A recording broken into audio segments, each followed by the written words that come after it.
आज हम स्टार्ट करने जा रहे हैं chapter number 21 neural control and coordination. जैसा कि आप जानते हैं, हमारे शरीर में ऑर्गन और ऑर्गन सिस्टम के फंक्शन को होम्योस्टेसिस को बनाए रखने के लिए कोऑर्डिनेटेड किया जाना चाहिए। कोऑर्डिनेशन एक प्रोसेस है जिसके माध्यम से दो या दो से ज़्यादा ऑर्गन्स एक दूसरे के कार्यों को इंटरेक्ट और कॉम्प्लीमेंट करते हैं। फॉर एग्ज़ाम्पल, जब हम फिज़िकल एक्सरसाइज करते हैं तो बढ़ी हुई मस्कुलर एक्टिविटी को बनाए रखने के लिए एनर्जी की डिमांड बढ़ जाती है, जिससे कि ऑक्सीजन की सप्लाई भी बढ़ जाती है। यह बढ़ी हुई ऑक्सीजन की जो सप्लाई होती है या rate of respiration, heart beat में बढ़ोतरी और ब्लड वेसल्स के थ्रू ब्लड फ्लो में बढ़ोतरी की आवश्यकता होती है। जब फिजिकल एक्सरसाइज रोक दी जाती है तो नर्व्स, लंग्स, हार्ट, किडनी ये वापस अपनी नॉर्मल कंडीशंस में आ जाते हैं।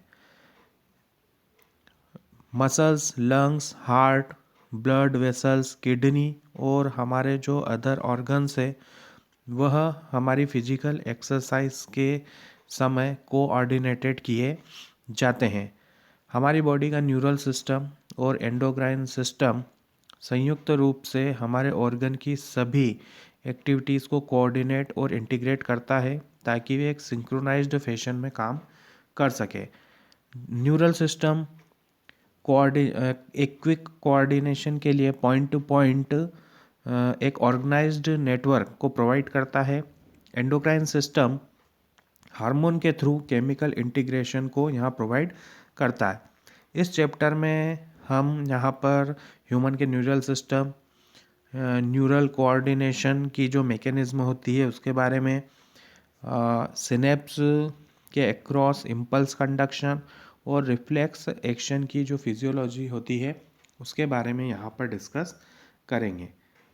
हमारा जो अगला टॉपिक है वह है न्यूरल सिस्टम। सभी एनिमल्स में न्यूरल सिस्टम जो है वो हाईली स्पेशलाइज्ड सेल से मिलकर बना होता है। इन हाईली स्पेशलाइज्ड सेल्स को न्यूरॉन कहा जाता है, जो कि डिफरेंट टाइप के जो स्टिमुलाई होते हैं उन्हें डिटेक्ट, रिसीव और ट्रांसमिट करते हैं। जो लोअर इन्वर्टिब्रेट्स होते हैं उसमें ये न्यूरल ऑर्गेनाइजेशन बहुत साधारण होता है, बहुत सिंपल टाइप का होता है। एग्जाम्पल के लिए जो हाइड्रा होते हैं उनमें न्यूरॉन्स का नेटवर्क पाया जाता है, जबकि न्यूरल सिस्टम इंसेक्ट में बहुत अच्छे तरीके से ऑर्गेनाइज्ड होते हैं, जहाँ पर ब्रेन होता है और ब्रेन के साथ वहाँ पर न्यूरल टिश्यूज़ और गेंगलिया पाए जाते हैं। जो वर्टिब्रेट्स होते हैं उनमें और भी अधिक विकसित न्यूरल सिस्टम पाया जाता है। अब हम बात करते हैं ह्यूमन न्यूरल सिस्टम की। जो ह्यूमन न्यूरल सिस्टम है उसे 2 पार्ट्स में डिवाइड किया गया है। Number 1 the central neural system CNS, number 2 the peripheral neural system PNS। जो CNS होता है उसमें ब्रेन और स्पाइनल कॉर्ड शामिल होते हैं और यह इंफॉर्मेशन प्रोसेसिंग और कंट्रोल की साइट होती है। जो PNS होता है उसमें CNS मतलब कि ब्रेन और स्पाइनल कॉर्ड से जुड़ी हुई और बॉडी की सभी जो नर्व्स होती हैं उनसे मिलकर ये PNS बनता है।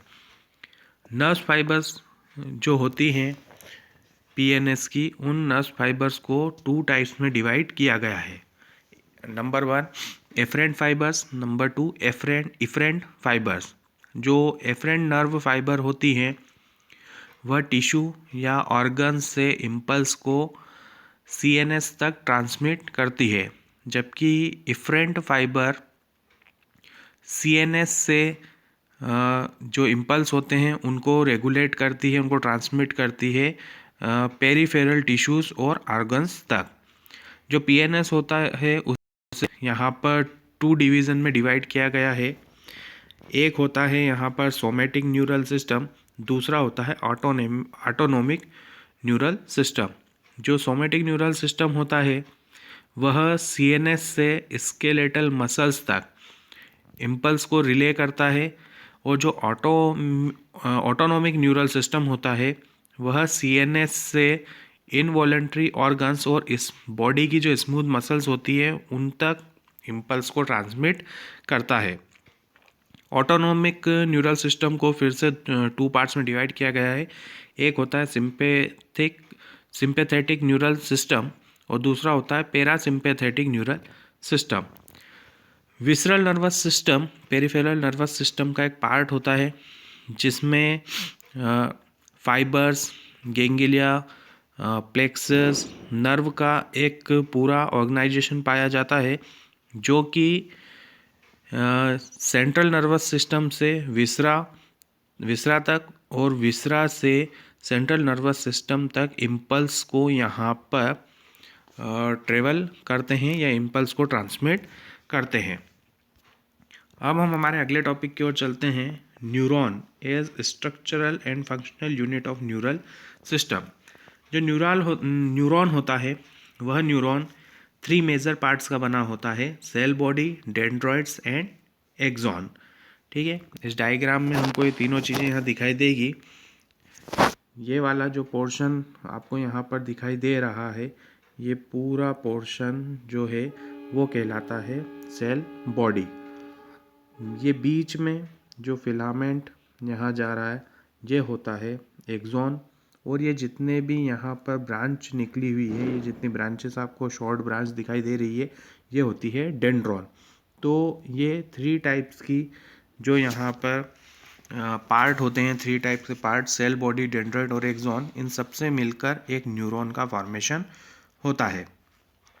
सेल बॉडी में साइटोप्लाज्म पाया जाता है और इसके अंदर टिपिकल सेल ऑर्गेनेल्स होते हैं। ठीक है, इसके अंदर ग्रेन्युलर बॉडीज़ भी होती है जिन्हें निसल ग्रेन्यूल्स कहा जाता है।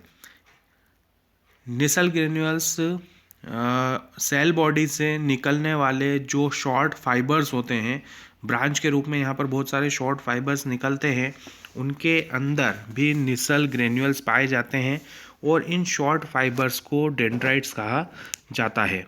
हम यहाँ देख सकते हैं कि ये जो सेल बॉडी है, इस सेल बॉडी से ये इस टाइप के यहाँ पर ये सब शॉर्ट फाइबर्स निकलते हुए दिखाई दे रहे हैं, और ये सारे जो शॉर्ट फाइबर्स हैं ये सब क्या कहलाते हैं, डेंड्राइट्स कहलाते हैं, और इनके अंदर भी निसल ग्रेन्यूल्स पाए जाते हैं। देखिए, यह फाइबर्स इम्पल्स को सेल बॉडी की ओर यहाँ पर ट्रांसमिट करते हैं। मतलब कि जो इम्पल्स होते हैं वो इन डेंड्रॉइड्स में आते हैं और डेंड्रॉइड्स से होते वो इम्पल्स कहाँ जाते हैं, सेल बॉडी की तरफ चले जाते हैं। अब जो एक्सॉन होता है, एक्सॉन जो है यहाँ पर वो एक लॉन्ग फाइबर होता है।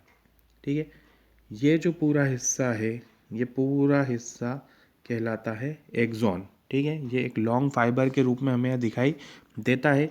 इसका जो डिस्टल एंड होता है, मतलब कि ये वाला जो यहाँ हिस्सा हमें दिखाई दे रहा है, ये डिस्टल एंड जो है, ये ब्रांच जो होता है, मतलब कि यहाँ पर बहुत सारी शाखाएं निकली हुई होती है।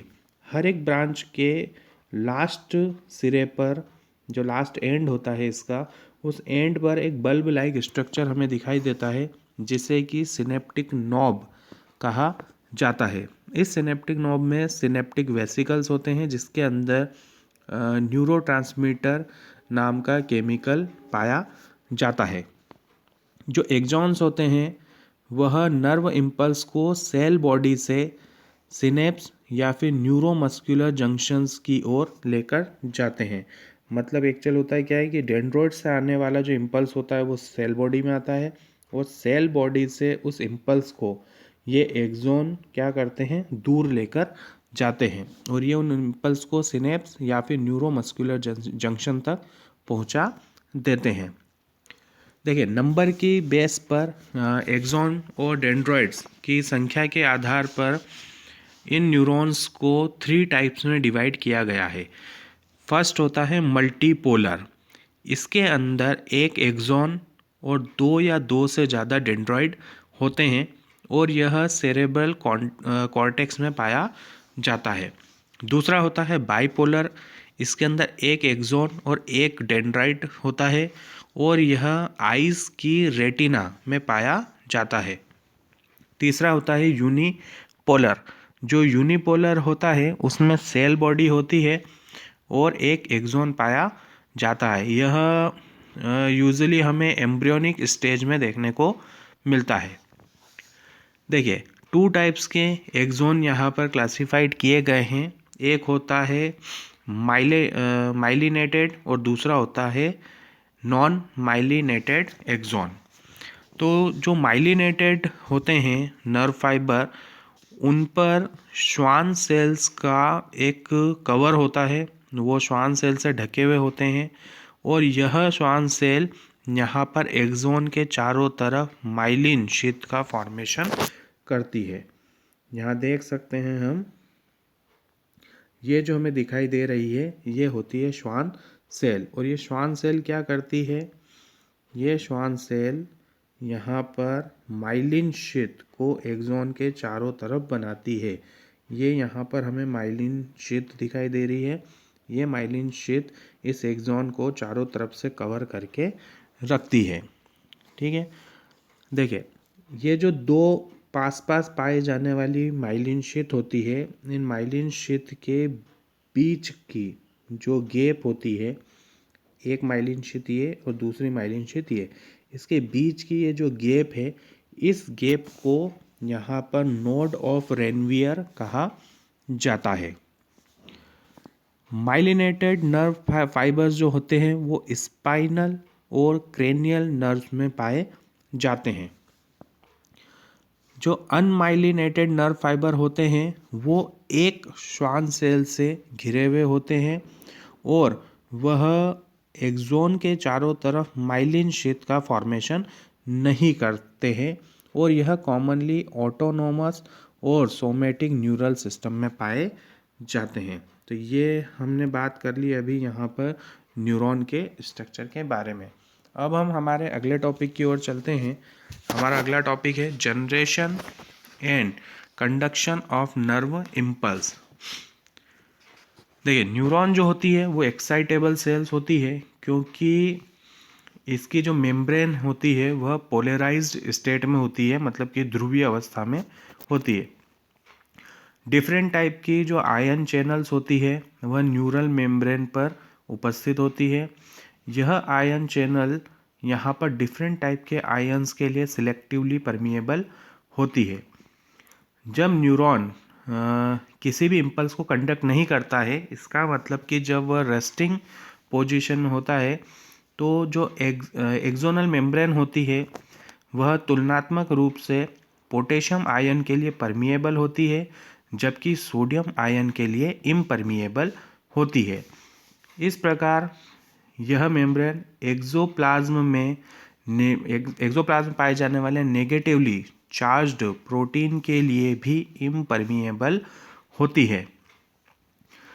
परिणाम स्वरूप एक्सोप्लाज्म एक्सोन के अंदर पाए जाने वाले एक्सोप्लाज्म में पोटेशियम का और नेगेटिवली चार्ज प्रोटीन का जो कंसंट्रेशन है वो हाई हो जाता है और सोडियम का कंसंट्रेशन लो हो जाता है। इसके विपरीत एक्सोन के बाहर जो फ्लूइड होता है उसमें पोटेशियम का कंसंट्रेशन कम हो जाता है और सोडियम का जो कंसंट्रेशन होता है वह बढ़ जाता है और यहाँ पर एक कंसंट्रेशन ग्रेडियंट का फॉर्मेशन होता है।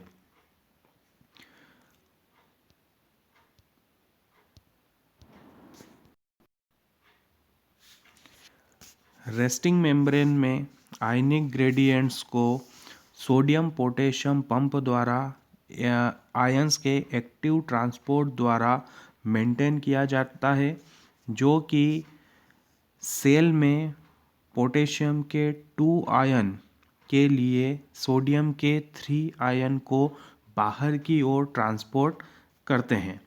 इसके परिणाम स्वरूप जो एक्सोनल मेम्ब्रेन होती है उसकी जो आउटर सरफेस होती है उस पर पॉजिटिव चार्ज आ जाता है, जबकि उसकी जो इनर सरफेस होती है वहाँ पर नेगेटिवली चार्ज आ जाता है और इस तरीके से यह पोलराइज्ड हो जाती है। रेस्टिंग प्लाज्मा मेम्ब्रेन के अक्रॉस इलेक्ट्रिकल पोटेंशियल डिफरेंस को रेस्टिंग पोटेंशियल कहा जाता है। देखिए, जब एक स्टिमुलस यहाँ पर अप्लाई किया जाता है जो कि पोलराइज्ड मेम्ब्रेन होती है। इस डायग्राम में हम देख सकते हैं ये जहाँ पर ये जो हिस्सा हमें दिखाई दे रहा है ये होती है पोलराइज्ड मेम्ब्रेन। तो इस पोलराइज्ड मेम्ब्रेन पर जब कोई स्टिमुलस यहाँ पर अप्लाई किया जाता है तो हम देखते हैं कि हम किस जगह पर स्टिमुलस अप्लाई कर रहे हैं, पॉइंट ए पर। हमने इसको एक यहाँ पर एक स्थान बनाया है साइट पॉइंट ए, तो हम साइट ए पर यहाँ पर प्लाज्मा ये जो पोलराइज्ड मेम्ब्रेन है इस पर स्टिमुलस को अप्लाई करते हैं साइट ए पर। ठीक है, तो इस पर जब हम यहाँ पर स्टिमुलस अप्लाई करते हैं तो यह जो मेम्ब्रेन होती है ये सोडियम आयन के लिए परमिएबल हो जाती है। और जैसे ही यह सोडियम आयन के लिए परमिएबल होती है, सोडियम आयन का एक तीव्र प्रवाह, एक रैपिड इन्फ्लक्स यहाँ पर शुरू हो जाता है, जिससे कि साइड की जो पोलैरिटी होती है वो रिवर्स हो जाती है। मतलब कि इसकी बाहरी साइड पर अभी प्लस है और जो अंदर वाली साइड है उस पर नेगेटिव चार्ज है। पर जैसे ही सोडियम आयन अंदर आते हैं बाहर की ओर नेगेटिव चार्ज आ जाता है और अंदर की ओर यहाँ पर पॉजिटिव चार्ज आ जाता है। मतलब कि ये यहाँ पर जो चार्ज होते हैं वो रिवर्स हो जाते हैं। अब हम आगे चलते हैं। The polarity of the membrane at the site A is thus reversed and hence depolarized। अब एक्चुअल हुआ क्या कि प्लस चार्ज अंदर आ जाता है, माइनस चार्ज बाहर चला जाता है आउटर सरफेस पर, जिसकी वजह से यह क्या हो जाती है, डीपोलराइज्ड हो जाती है। Electrical potential difference across the plasma membrane at the site A is called the action potential। Site A, plasma membrane की साइट ए पर जो इलेक्ट्रिकल पोटेंशियल डिफरेंस होता है उसे यहाँ पर एक्शन पोटेंशियल कहा जाता है और जिसे वास्तव में हम नर्व इम्पल्स के नाम से जानते हैं। अब इस साइट पर आगे की ओर बढ़ने पर, अब जैसे ही हम आगे की ओर इस साइट पर बढ़ते हैं, इस नीचे वाले डायग्राम की हम यहाँ बात कर रहे हैं, जैसे ही हम इस साइट पर आगे की ओर बढ़ते हैं तो हम वहाँ देखते हैं कि हमने अब यहाँ पर एक साइट बी बना रखी है। ठीक है, तो मेम्ब्रेन की जो ये एक्सॉन मेम्ब्रेन की जो साइट बी है वहाँ पर आउटर सरफेस पर हमें पॉजिटिव चार्ज दिखाई दे रहे हैं। ठीक है, और जो उसकी इनर सरफेस होती है वहाँ पर इनर सरफेस जो होती है वहाँ पर नेगेटिव चार्ज होते हैं। ठीक है, अब इसके परिणाम स्वरूप क्या होता है कि जो करंट फ्लो होता है वह जो इस मेम्ब्रेन की इनर सरफेस होती है उसमें ए से बी साइड की ओर होता है। हम यहाँ देख सकते हैं कि ये ए साइड है और ये हमारी बी साइड है। ठीक है, तो जो करंट का फ्लो होता है इनर वाली सरफेस पर, मतलब करंट फ्लो किस तरफ होता है, प्लस से माइनस की तरफ। तो चूंकि ए साइड पर अंदर की ओर प्लस है और बी साइड पर अंदर की ओर माइनस है, तो करंट का फ्लो इस तरफ यहाँ जाता है। और इसी मेम्ब्रेन की जो आउटर सरफेस है, मतलब कि बाहर की सरफेस, उस पर करंट का फ्लो बी से ए की तरफ जाता है। तो इनर सरफेस पर करंट जो है वो ए साइड से बी साइड की ओर जाएगा और जो आउटर सरफेस होती है वहाँ पर करंट बी वाली साइड से ए वाली साइड की तरफ यहाँ पर जनरेट होता है। देखिए, अब जो करंट है वह मेम्ब्रेन की इनर सरफेस पर ए से बी की ओर जा रहा है और आउटर सरफेस पर बी से ए की ओर जाता है। इससे क्या होता है कि जो पोलैरिटी होती है वह उस साइड पर रिवर्स हो जाती है और जो एक्शन पोटेंशियल होता है वह साइड बी पर जनरेट हो जाता है। यह जो इम्पल्स है जिसे हम एक्शन पोटेंशियल कहते हैं, जो जनरेट होता है साइड ए पर, अब वह कहाँ पर पहुँच जाता है, साइड बी पर चला जाता है। तो यही सीक्वेंस बार बार एक्सोन की पूरी लेंथ में यहाँ पर रिपीट होता रहता है और जो इम्पल्स होता है वो आगे की ओर कंडक्ट होता जाता है। अब देखिए, जो स्टिमुलस इंड्यूस्ड परमिबिलिटी है उसमें जो वृद्धि होती है वह सोडियम आयन के लिए बहुत ही शॉर्ट लिव्ड होती है, मतलब कि बहुत कम समय के लिए होती है। यह जो है, यह जो परमिबिलिटी है यह पोटेशियम आयन की परमिबिलिटी में वृद्धि के तुरंत बाद यहाँ पर होती है। मतलब कि with in a fraction of second, मतलब एक सेकंड से भी कम समय के अंदर जो पोटेशियम होता है, पोटेशियम आयन जो होते हैं, वह मेम्ब्रेन की जो बाहरी सरफेस होती है उस पर पूरी तरीके से फैल जाते हैं और जो मेम्ब्रेन की एक्साइटेशन की साइट है वहाँ पर रेस्टिंग पोटेंशियल को वापस से रिस्टोर कर देते हैं और जो फाइबर्स होते हैं वो एक बार फिर से फर्दर स्टिमुलेशन के लिए रिस्पॉन्सिव हो जाते हैं। तो ये आज का हमारा टॉपिक हम यहीं पर ओवर करते हैं। कल हम पढ़ेंगे ट्रांसमिशन ऑफ इम्पल्सेस। तब तक के लिए गुड बाय।